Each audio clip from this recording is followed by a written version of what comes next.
Gukesh and with Ding, what becoming the world champion kind of does to you in terms of form, in terms of confidence, the pressure. You're somebody who's always said that you want to be a world champion after Bobby Fischer, the next American world champion after Bobby Fischer. I was wondering, from a player's perspective, does it still feel worth it? Because we've seen the two predecessors and the suffering that they've had. No, no one would. Everyone would love to be world champion. I mean, saying it, is it worth it? I mean, it's not really a reasonable question. But most people never even come close, right? But I think the main issue and the main reason why that you've seen Ding and Gukesh do poorly is that, first of all, they were never the best players in the world.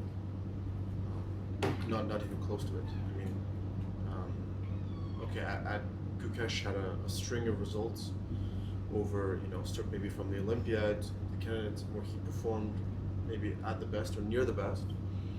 But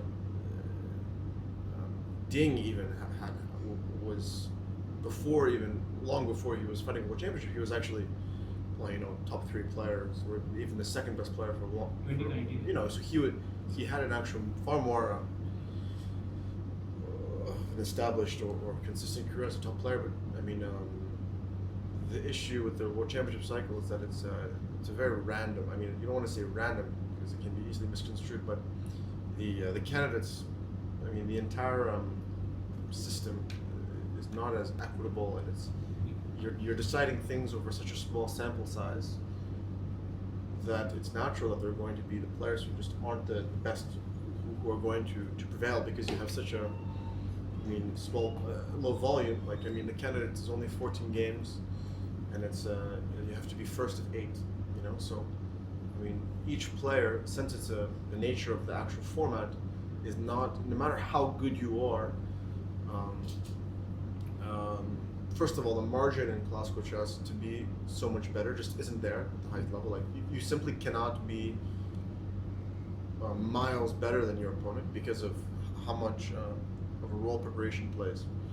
So if you have a format where the margin, where the difference between top players is so small, and then the volume is so small, you're going to have, I mean, in most cases, you're not going to have, it's going to be more random than a knockout format. So, Ding, I mean, made it to the candidates. I mean, made it to the match by not even winning the candidates, but being second.